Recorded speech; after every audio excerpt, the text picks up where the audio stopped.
Marami nagsasabi na dahil daw sa kasakiman, dahil sa ganid sa kapangyarihan mga tol at gustong pagharian ng buong mundo kaya ngayon nila sinasapit ang mga ganitong pangyayari mga kapatid no. Tulad nitong panonoorin ngayon natin mga kapatid mula kay sa iyong araw, halos quarter daw ng China ang lumubog. Lumubog sa tubig mga tol no bago pa sila magtangka ng masama sa Pinas. China galit sa Kristiyano. Isa pa 'yan, 'di ba? Marami na tayong napanood, pinapatanggal nila yung mga pinapalitan nila yung mga nakasulat sa Bible, 'di ba? Ang gusto nila pag maghari yung kanilang komunistang paniniwala mga tol no at hindi sila naniniwala sa Panginoon. So 'yan ang ating aalamin mga kapatid at bibigyan natin 'to ng reaction video mula rito kay sa iyong araw. Siyempre wag mong kalimutan mag-subscribe sa kanyang YouTube channel mga tol. Nakalagay po ang link sa ibaba ng panonoorin natin. At kung bago ka pa lamang dito, siyempre sana wag mong kalimutan mag-subscribe. Click mo na rin ang notification bell para ma-notify ka whenever na may mga bago tayong reaction video na tulad nito. So wag na natin patagalin pa. Total wala na rin naman tayong hinihintay na. Panoorin na natin to mga tol. Roma 12 verse 19. Mga minamahal, huwag kayong maghihiganti. Ipaubayan ninyo iyon sa galit ng Diyos sapagkat nasusulat, akin ang paghihiganti. Ako ang gaganti, sabi ng Panginoon. Oh, kaya nga 'di ba? Sa China. 'Di ba nakikita niyo mga tol ang sinasabi lagi ng PCG, ng Navy, ng AFP, wala tayong planong gumante mga tol kahit na anong ginagawa nila sa atin. Dinidepensahan natin yung sarili natin pero hindi natin ginagawa kung ano man yung ginagawa nila sa atin mga tol. Iginigiit natin mga kapatid yung ating karapatan dito sa West Philippine Sea. At lagi nating iginigiit na tayo ay naaayon sa batas pero hindi tayo gumagawa ng mga dangerous maneuvers, ng mga pambobomba ng water cannon. Kasi ang sinasabi ng mga kasundaluhan natin, ng gobyerno natin, wala tayong balak gumante. Nakakainis man minsan pakinggan pero kung iisipin natin ng mas malalim pa, yun ay para din naman no sa kapakanan ng bawat isa sa atin. So tuloy natin to. Isa itong komunistang bansa na suktulan na ang kasalanang ginawa laban sa ating Panginoong Diyos. Unang-una ay ang pag-aagaw sa mga maliliit na mga teritoryo katulad na lamang ng mga teritoryo ng Taiwan at Pilipinas. Pangalawa, kapansin-pansin na ipinagpapawal ang Kristyanismo sa bansang China at ang nakakamangha nito, nagdulot ito ng matinding trahedya sa bansang China na halos 1/4 ng buong China ay malubog dahil sa matinding dilubyo na inalaw ng ating Panginoon na mangyari sa kanilang bansa at tila baga nagalit na ang ating Panginoon dahil umabot na hanggang langit ang kasalanan ng bansang China. Atin itong pag-usapan mga kaibigan. Hindi ko sinasabing Panginoong Diyos ang gumagawa mismo nito sa kanila mga tol. Kasi itong mga natural calamity na to ay nangyayari din naman sa kahit nasa ang bansa. Katulad dito sa Pilipinas mga tol, nangyayari din yan. No? Pero, mga kapatid, no, yung mga bagay na ganito, kapag sinusubok mo o hinahamon mo ang kapangyarihan ng Panginoon Diyos, talagang padadalan ka ng mga salot, di ba? Mangyayari talaga mga bagay na hindi maganda sa'yo. Okay, ayan ang malinaw na pagpapaliwanag dyan mga tol.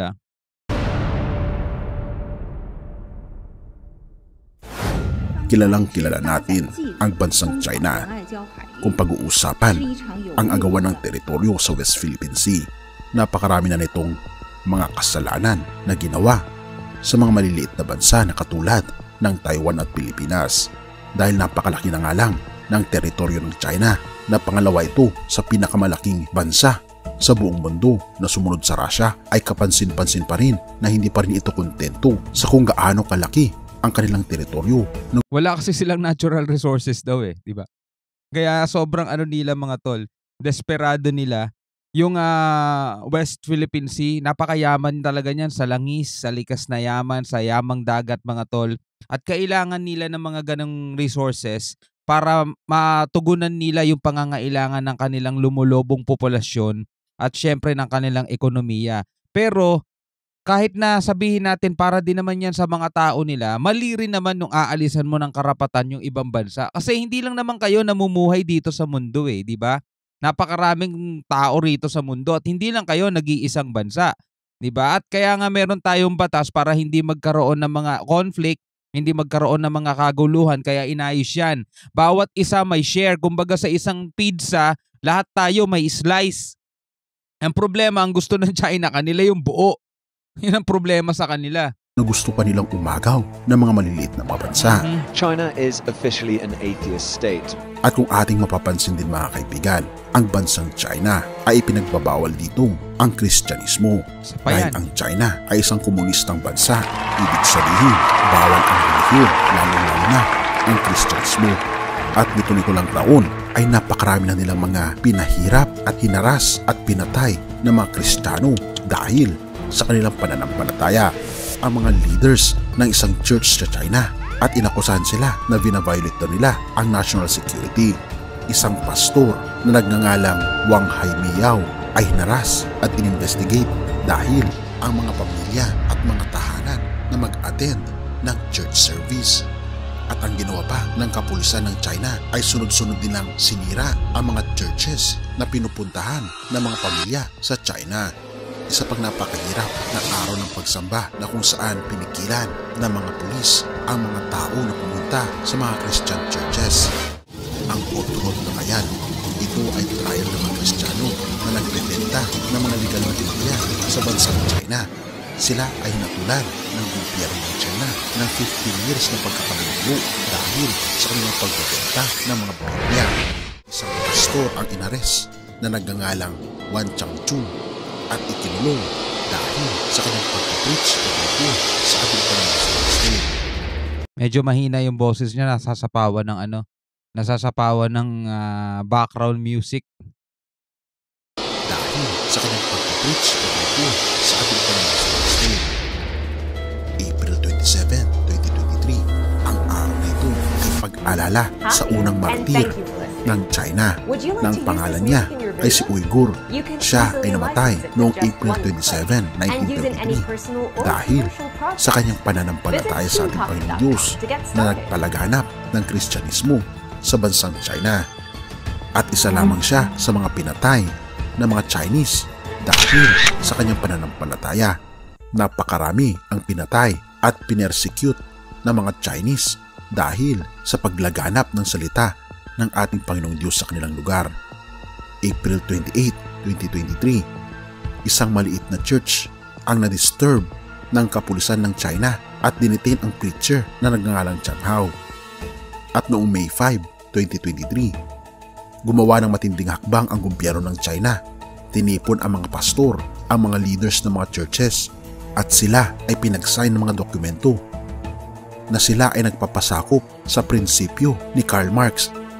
Ibig sabihin, hindi na sila nagpapasakop sa prinsipyo ng Biblia, kundi sila na ay nagpapasakop sa makamundo at sosyalismo na prinsipyo na taliwas sinasabi ng banal na kasulatan. Marami ng ganyang religion ngayon, hindi lang sa loob ng China mga tol. Hindi na sila nagpapasakop sa prinsipyo ng Bible. Nagpapasakop na sila sa prinsipyo ng mas nakakarami para mas maraming pumunta sa kanilang mga churches, para mas maraming pumunta sa kanila at maniwala sa kanila. Itinuturo na lang nila kung ano yung gustong marinig ng mga nakikinig kasi yung gustong ipasabi ng banal na aklat mga tol. Na hindi lang sa China nangyayari yan, sa buong mundo. At dahil sa ginawa ng China, nagkaroon ng matinding pagbaha sa halos 1/4 ng mga lugar sa China. Na tila baga umabot sa sukdulan ang kasalanan ng China. Isama mo pa dito ang pagkain nila ng mga karumal-dumal katulad na lamang ng mga ahas, mga placenta, mga bata at marami pang iba. Naku, ito ang report sa bansang China. Noong May 7, maraming mga syudad sa Guangdong Province ang natamaan ng matinding pag-ulan at mga bagyo. Makikita natin sa video na in-upload ng mga netizens na napakadilim ng area. As if ito ay end of the world mga kaibigan. Napakaraming mga kahoy ang natumba at napakaraming mga kutse ang na-smash dahil sa pagbagsak ng malalaking mga kahoy. Kapansin-pansin din ang isang truck na ito na inilipad at tumama sa isang malaking pader. Ang lugar ng Shenzhen, Dongguan at Yangjiang ay nagsuffer din sa matinding mga losses. Noong May 7, sa kalagitnaan ng araw, ang Yangjiang City ay nahit ng severe rainstorm na sinasamahan pa ng matinding bagyo, na ang level nito mga kaibigan ay level 10 to 11. Tila baga sa atin mga kaibigan ay signal number 4 at signal number 5 na nagresulta sa napakaraming mga punong kahoy na natumba dahil sa lakas ng hangin. Tulad nga ng sinasabi natin mga tol, yung mga ganitong natural calamity ay nangyayari yan, no, sa buong mundo. Sa Japan, 'di ba? Sa Japan pag nagkaroon ng tsunami doon, 'di ba? Talagang wipe out, 'di ba? So nangyayari din yan kahit sa Hawaii, sa Pilipinas, 'di ba? Yung mga landslide nangyayari yan sa kahit na anong bansa. Well, yung mga ganito mga bagay ay maraming factor kung bakit nangyayari yan. Climate change, 'di ba? Isa na 'yon. At saka yung kapabayaan ng tao, 'di ba? Dahil sa sobrang pag-industrialize natin ng mga ng ating mga lugar, 'di ba? Nasisira yung mga kalikasan, napuputol yung maraming puno, kaya nagkakaroon ng landslide kasi humihina yung lupa, na yung mga hukay na ginagawa din ng mga tao na talagang nakakasira din mismo sa kalikasan. Kaya nagiging ganito. Makikita rin natin sa isang video na ito, ang staff sa mall ng Yangjiang ay nag-i-struggle na isara ang pintuan dahil sa lakas ng hangin sa loob ng mall. Ika pa ng mga local media reports sa lugar ng China.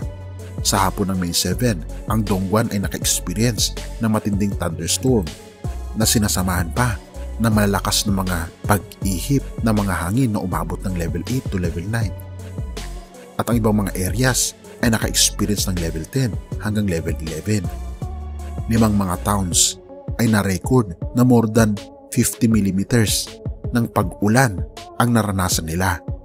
Ito ang pinakamalaking amount ng ulan na naranasan sa China, na nagresulta mga kaibigan sa matinding pagbaha sa halos 1/4 na areas ng China, na kung saan halos sabay-sabay 9 na mga provinces sa China ay talagang nag-struggle dahil sa bagyong ito. At binabanggit pa ng mga reports, umabot pa hanggang central at northern part ng China ang matinding pag-ulan at malalakas na mga hangin, na sinasabi pa ng mga reports, ito raw ay isang torrential rain. Ibig sabihin, matindi talaga ang pag-ulan sa lugar ng China noong May 7. At kapansin-pansin mga kaibigan, ito ay pagkatapos pinatawag ng mga opisyal ng China ang mga leaders ng mga Kristiyanong churches sa China upang pumirma sa kasunduan na idadagdag nila sa kanilang turo, ang turo ni Karl Marx patungkol sa pagiging sosyalismo na taliwas sa turo ng Biblia. Ngunit kapansin-pansin mga kaibigan, at napakaklaro na binabanggit sa Roma 12 verse 19 na huwag tayong magiganti, ngunit ipaubaya natin ang galit ng Diyos sa mga tao na umaapi sa atin. Hindi ko naman sinasabi mga kaibigan na huwag nating mahalin ang ating mga kaaway, na huwag nating mahalin. Kaya nga ayokong sabihin, 'di ba, na lahat ng yan nangyayari sa China, gagagawa niya ng Panginoon Diyos. Kasi kapag iniisip ko 'yun, parang feeling ko, wini-wish ko na mangyari sa kanila, no? Nangyayari sa kanila yan. Kumbaga parang sinasabi ko, mabuti nga nangyari sa inyo yan dahil sa kagagawan niyo. Parang ganun yung nasa isip ko nung pag sinasabi ko 'yun. Kaya mas mabuti na lang mga tol, yung mga nangyayaring ganito ay dahil sa kapabayaan sa kahit anong bansa, no, ng kahit na sinong mamamayan mga tol. Kapag pinabayaan natin yung regalo ng Diyos sa atin, itong pinahiram sa atin ng Panginoon Diyos na ating tinitirhang kalupaan, itong mundo na ating tinitirhan, kapag yan ay pinabayaan natin, sinisira natin mga tol, ito yung magiging balik nito sa atin, di ba? Yung climate change mga tol, nangyayari yan dahil nga din sa ating mga ginagawa mismo, di ba? Talagang malaki ang epekto. Yung tipong mga gamit lang natin sa bahay, mga spray, mga ganyan ginagamit natin, nakakaapekto pala 'yun sa ating no, sa ating daigdig, 'di ba? Yung mga hukay na ginagawa ng tao kapag nagmimina sila ng napakarami, yung mga waste materials nila na itinatapon nila sa karagatan, nakakasira ng kalikasan 'yun mga tol. Yung ng pagputol ng maraming puno, 'di ba? Sa mga kagubatan nagdudulot naman ng landslide 'yun kasi humihina ang lupa, 'di ba? So napakaraming mga bagay ang nagiging sanhi ng mga ganitong kaganapan. So hindi natin masasabi na dahil kasi sa kasakiman nila, dahil kasi sa ganid nila, maliban na lang kung talaga ekonomiya nila naaapektuhan na diyan. Pero yung mga ganitong natural calamity, nangyayari yan sa kahit anong bansa eh. Kahit dito sa Pilipinas eh, 'di ba? So pwede ba nating sabihin na o pati tayo kasi pinaparusahan din tayo kaya nangyayari yung mga ganyang bagay, 'di ba? So, ikaw bilang isang Pilipino, ano masasabi mo? Yung mga pinakita kanina medyo matagal na 'no, last year. Narinig ko kasi mga May pa, gano'n, gano'n. Pero lahat 'yan ay nangyayari din kahit sa Japan, 'di ba? Sa Japan madalas do'n lindol, 'di ba? Mga tsunami. Dito naman sa Pilipinas puro mga landslide, madalas din yung mga ganyang mga bagay. Pagbaha, 'di ba? 'Pag bumabaha dito, grabe din. Nagkalat yung mga basura kasi kasalanan din naman ng mga tao 'yon kaya barado mga kanal. So lahat 'yan talaga ay kasalanan ng tao at bumabalik lang din sa tao kung ano yung mga ginawa natin sa kalikasan. So ikaw bilang isang tao at Pilipino, ano masasabi mo rito sa video na panood natin? Comment ka na lang sa ibaba mga tol. Hanggang sa muli, ako nga pala si Shobal D. Peace out.